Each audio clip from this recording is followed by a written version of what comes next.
got the Atlanta Hawks taking on the Charlotte Bobcats. This is Kevin Harlan here to call the action. With me, Steve Kerr and Clark Kellogg. Looking for the starting five for the Atlanta Hawks. Brought to you by State Farm. Williams and Smith are in there at the forward positions. Johnson is out there with Teague, and it's Pachulia in at center. And for the Bobcats, Augustine and Henderson are the backcourt pair. Maggette out there with Boris Diaw, and it's Biyombo at the center position. Here's Diaw. The basket is good. The assist from Augustine. You always like to get that first lead of the game. Yeah, you know, Steve, a good way to set the tone early on there. Well, it was a tough season last year for Charlotte, not making the playoffs, really struggling after surging the previous couple of years. And their record against Eastern Conference opponents did not help. Doris Burke has some information for us. Doris? Yes, Kevin. Paul Silas had a few moments to share with me. I asked how they're planning to handle one of the more explosive offenses in the NBA, and he responded by saying they'll do everything they can to force their stars into shots they aren't comfortable taking. They know they'll still score points, but making each look as tough as they can is their primary goal, gentlemen. Great, thank you, Doris. So a little bit worried, Clark, about containing the opposing offense today. Well, they better be. I mean, they've got a lot of weapons and scoring threats over there. Steve? Well, the way they play, I mean, they come out hard out of the gates, and you've got to be prepared defensively. You've got to be on your toes and be ready for that onslaught that you know is coming. With the Bobcats in the Eastern Conference, you know, part of that is just also the division that they play in. Very, very difficult. Yeah, hard as heck, Kevin. I mean, 30 losses. Oh! Now, that is a spectacular dunk. I mean, you got the glide, you got the power, you got the full package. All of it. I mean, look how high he got. You just don't see that kind of elevation every day. He feeds it to Maggette. Biyombo takes it up for the stuff.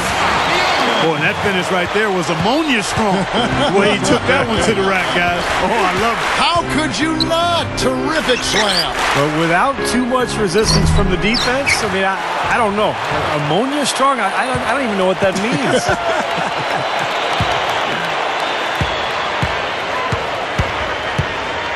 Teague, the pass to Pachulia. Second shot opportunity. Again, the Hawks score.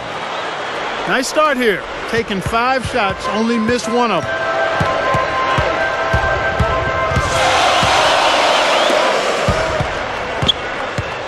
Diaw, the screen. Henderson kicks to Diaw. Off with the layup. Well, they're shooting 75% here early on, even with that miss. And that steal led to that easy transition basket. You know, Steve, they've got those guys reeling a little bit right now. Pushes up. Teague can't hit. Well, it's unfortunate, but he just is not a dependable, consistent finisher, especially if a defense is right there in front of him. Diaw dishes to Henderson. Into Diaw. Great ball movement. 6 to shoot. Henderson, no good. What a great year Josh Smith had a season ago for Atlanta. 17 points and about 9 rebounds per game. And his work at the defensive end, not only steals and blocks, but just his presence really bothers opposing players. So he's a major presence in there for Atlanta. Back to Josh Smith. As soon as he steps on the floor, shooters start hearing his footsteps. Talk about wingspan. Yeah, exactly. And, you know, we talk a lot about that, but I really can't stress enough how big that is. I mean, nobody likes to get denied or rejected or have their shot sent in reverse. So people start looking, players start looking and feeling around for a guy like Smith when they're in the paint area. Takes it up. Thomas's shot is off. He was right there, but the defensive pressure forced that miss. Well contested. That really made it a tough shot. The 3 kept alive. Teague, the pass to Pachulia. He kicks to Teague. Tries again. No luck. Now the Bobcats take it the other way. Well, he had the feel for the Hawks and wonder why they... Oh! Well, he took that one to the rack with some purpose. I'll say beautiful dunk there, Steve. Yeah, how about the agility? Just the power and the skill, impressive. Well, Charlotte came into last season on a high, having made the playoffs, and then a year ago they slipped back in a lot of ways. They made changes. The coaching changed. Larry Brown moved on. They traded Gerald Wallace. So it was, in many ways, a rebuilding year for the franchise. For the Bobcats, Carroll's checked in, and Walker subbed in for Augustine. Tracy McGrady's checked in for the Hawks. Here's Teague.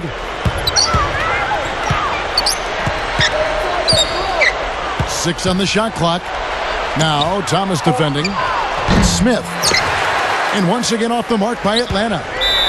Back to Charlotte, and Steve, you're just talking about that. You thought they were turning the corner the year prior, but they couldn't keep the momentum going. They changed coaches. You talked about the injury moments ago about Jackson. They had a lot of things that kind of got in their way. Well, even that playoff team from a couple of years back, Kevin, you don't know how much higher the ceiling was for that group. So you almost have to think that rebuilding is the right step for them going forward, even if the fans might have to suffer through some tough years. Sometimes you got to tear it down to build it back up in a better fashion. 26 seconds left in the first quarter. Here's Teague.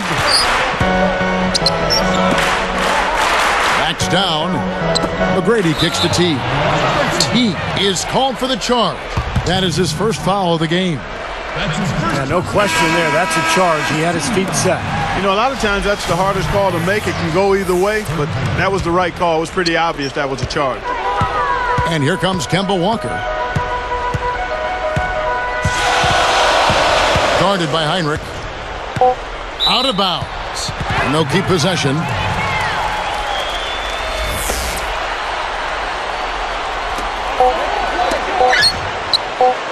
Fade away. No good, trying to beat the buzzer. Well, it's been a high-scoring, competitive game through the first.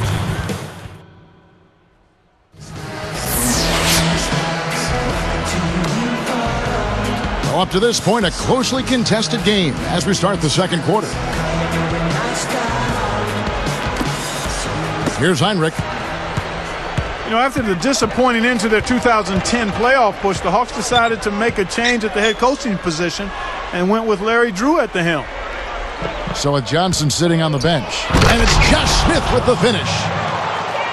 I don't know what to say about that. I mean, he went reverse on it. Beautifully done. Clark Words can't even do that one justice. Just let the pictures tell the story, guys. Now let's go to Doris Burke. Doris? Guys, last season, Vladimir Radmanovic finally had a bounce-back performance as far as his shooting, which had slumped off badly since leaving the Lakers. Radmanovic said, "It becomes frustrating when your biggest weapon is not there. You start thinking about it. I'm a big guy who can shoot, but you have to be able to prove it." Guys, we'll see if he can continue to build on his confidence from last year. That's right, Doris. Thanks. Yeah, rare to see a shooter who has a lull for that long suddenly recover. Very unusual. Boy, you look at the way the Hawks finished last season, you thought they'd slip early in the playoffs, but they came out a different team. Heinrich dishes to Smith. Now Thomas defending. Just 5 to shoot. Here's Williams. Good. And it's McGrady who picks up the assist. Williams has got 5 points so far. Back to the Hawks. They went into the postseason losing 6 in a row. Obviously something clicked, though. They won their opener in the playoffs in Orlando. Went on to win that series. And took Chicago to 6 games as well, Kevin. You look at how they've been scoring the basketball, and it's really fun to watch them because all the baskets are coming off assists. Well, keep that in mind. I mean, they're a much more efficient team when they make that extra pass. When they get in trouble, it's when they're taking quick shots. And that one's good. McGrady. Yeah, he's always going to pull the trigger when you give him that kind of look.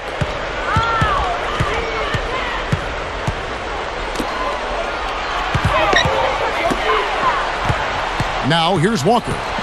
Looking for his first bucket of the game. And it's going to be a 3-second call. And the Bobcats making a change here. Diaw's checked in.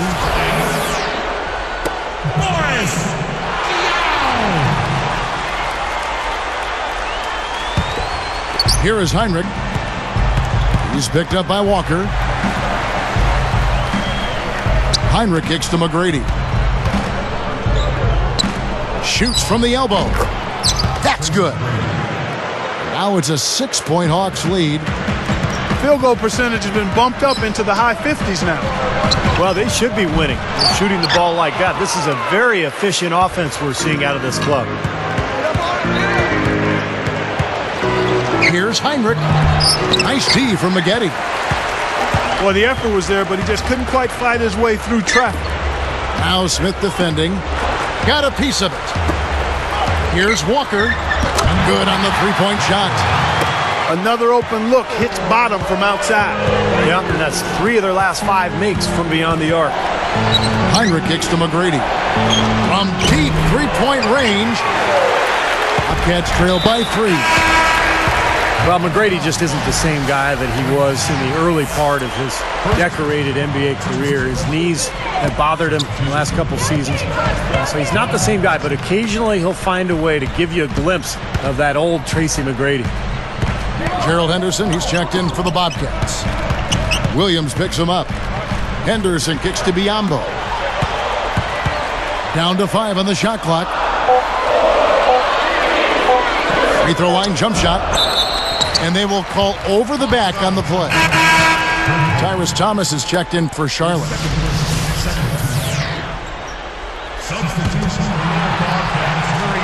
Here's Diaw. He's got 6. They get it back. Deflected. And great job on the double team. It worked to perfection. Here's Heinrich. The Hawks again can't hit. You're going back to T-Mac. If he can still provide that special moment for a team every so often, that may make him valuable enough to keep around. I agree with you, Kevin. I mean, just seeing him take over or make a big play can lift and elevate a team. I think his presence, obviously you're not going to get it on a regular basis, but when those moments are available, I think he can add some real value to a team because he can be special on occasion. And keeping us updated from the sideline, let's swing it over to Doris Burke for an update. Hi, Doris. Well, Kevin, the Bobcats went through a lot of adversity and change last year. The team once again missed the playoffs and went through some coaching changes. As Steven Jackson said, we felt like we needed a change. We'll see how it fares for them this season, guys. All right, thanks, Doris. The Bobcats certainly hungry to get back in the playoffs. Well, it's tough to take a step backwards for a team. That's what the Bobcats did. A year after making the playoffs, they went right back to the lottery. Up off the screen. And fouled hard that time. He'll get to the line and shoot 2. Great awareness by fouling on that layup. Make him earn 2 points. Yeah, I think that's a no-brainer. I mean, send him to the line instead of giving up an easy 2. DJ Augustine's checked in for Walker. Well, I think last year when the Bobcats traded Gerald Wallace, they lost a part of their soul and their identity. And it's tough to win when you lose a guy like that, but they did get a couple of draft picks, and that will help them in this rebuilding process. From about 19 feet, the shot by Heinrich no good. Yeah, he's struggled with his shot this quarter, and he's got to find a groove somehow. Diaw up top, over Smith. Charlotte again missing. Atlanta calls timeout. I think Coach saw a couple of things he wanted to correct. You got to make sure everyone's following the game plan.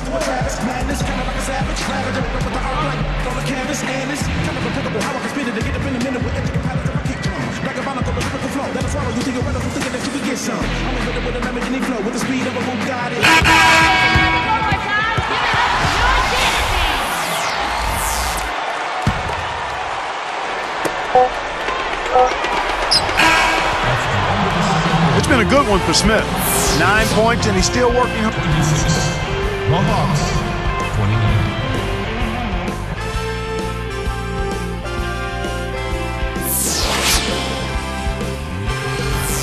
Here we go now, the start of the third quarter, welcoming you back in a closely contested first half so far. Bismack Biyombo is out there with Tyrus Thomas. Then there's Matt Carroll. And there's Williams. And it's Augustine in at the 1. That's the Bobcats' 5. Straight up. Pachulia, no luck. Bobcats trail by 3. Augustine passes to Williams. Takes it right up. Goes up. And foul called as he misses. He'll go to the line and shoot 2. That's on Marvin Williams. Well, you look at Atlanta's team makeup last year, and it was similar to previous seasons. Very talented front court, some strong wing players, but nobody really running the show, and that was one of the reasons they traded for Kirk Hinrich at midseason. Here's Teague, headed by Augustine. From deep, the long-distance 3 is buried. Johnson's got his first bucket of the game, and he's on the board for 3. Bobcats on offense. 4-point game. Back to Atlanta. They haven't had a controlling point guard in quite some time, Clark. You know, we heard Steve talk about Hinrich. Good pickup. They may still be looking for a little bit more. Yeah, I think you may be right. Eventually, it always seems to catch up to them not having that elite, premier point guard type. They played well in the postseason without one.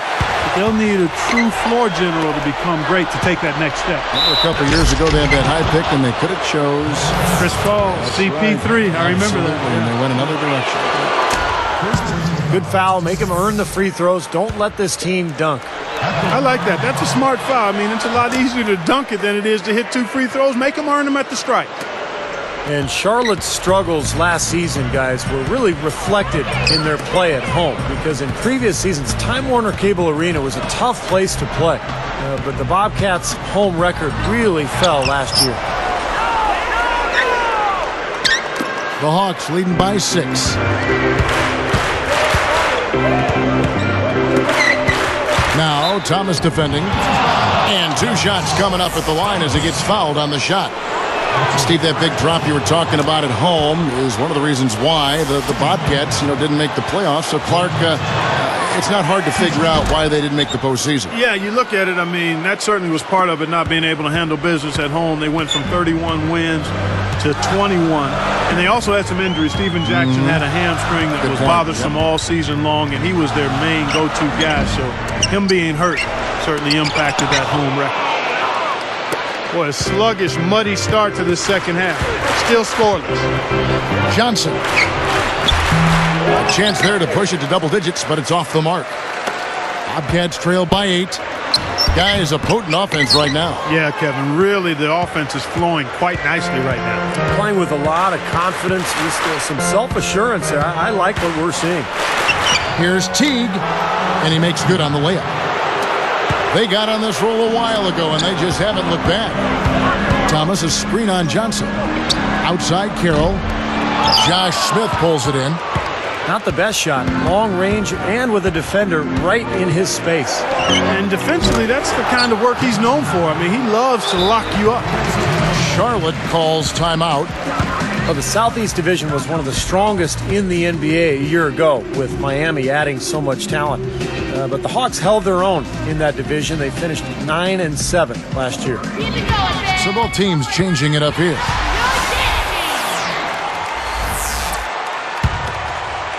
Here's Walker.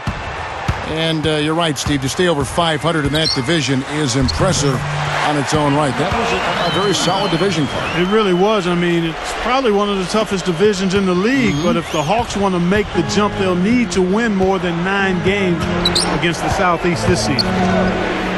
From 11 feet away, Bobcats with the rebound. Maggette outside. Off target with his 3. Here's the Hawks with the ball. They're on an 11-2 run. Here's Teague, headed by Augustine. Now Teague. 6 points for him. Shot clock at 6. Goes up. There's the block. He hasn't been one of their key guys tonight, but they are still winning despite his lack of production. Goes back up.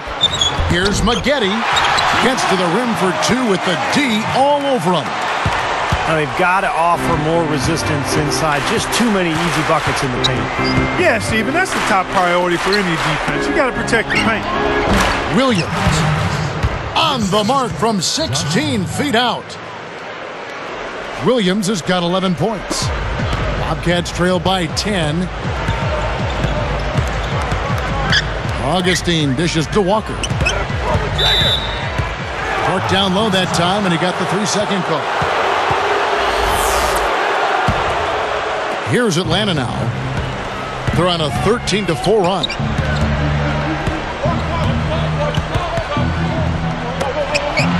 Here's Johnson. Oh, that's blocked. Pachulia kicks to Johnson.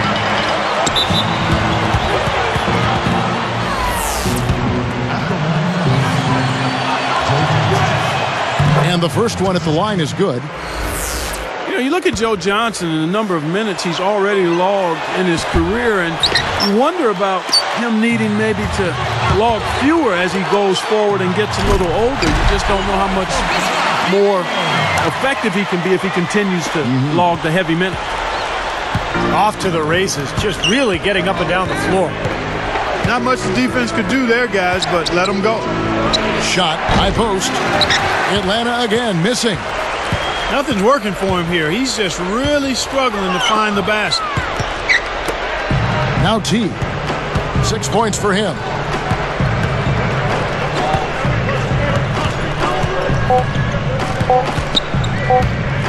With 1 on the clock. That misses. Would have counted had it gone in. Well, it's been an exciting game. Plenty of offense.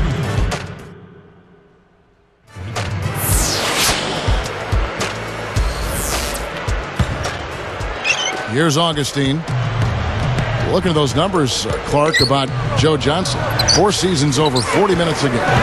3 others over 38 minutes a game. Steve, I think it's starting to take its toll perhaps. Well, it could. I think the one thing about Joe Johnson, though, he doesn't really rely on athleticism in his game. He relies more on footwork and strength and power and skill. And so he's going to be able to be a very effective player for a long time as long as he stays healthy.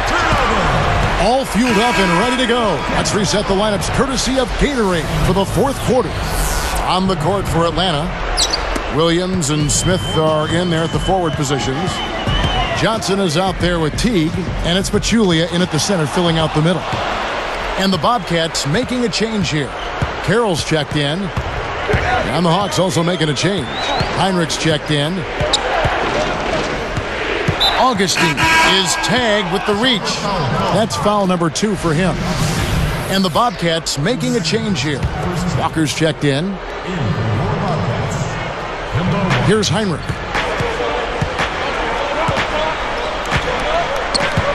Now the pass to Smith. Lock at 6. Augustine against Heinrich. Another shot. That's blocked. Bobcats trail by 7. Johnson gets the reach-in call. That is his first foul of the game. Tyrus Thomas is checked in for Corey Maggette. Here is Augustine. He's picked up by Heinrich. Heinrich on the double team. Diaw, the screen. The fader.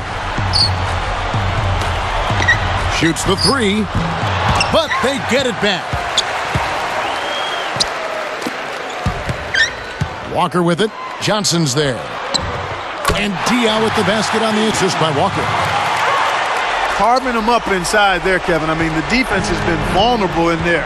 Yeah, that's 3 straight field goals in the paint area. That's really good offense. It's blocked. Williams kicks to Pachulia. And the layup is good. He continues to do everything well out there. You know what? And it's really hard based on that to determine what he's done best so far. Puts it up. And the rejection by Smith. The Hawks leading by 7. He goes up.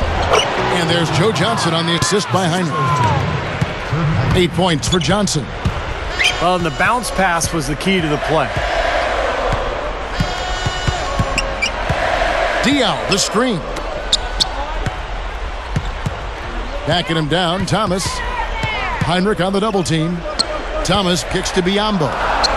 4 on the shot clock. Charlotte needs to get a shot up. Shot's good by Walker. And all 10 of their last points have come inside the paint, so defensively you've got to make an adjustment. Yeah, and you got to do a little more to stop it, too. I mean, it's coming way too easy for them. At some point, you just got to buck up and say it's not going to happen. Boy, that's a warm-up jumper there. I mean, when you're a pro, you can't make excuses for missing that one. Diaw. The basket is good. The assist from Augustine. Augustine's got his 5th assist in this one. Hinrich passes to Johnson. Bobcats trailed by 5.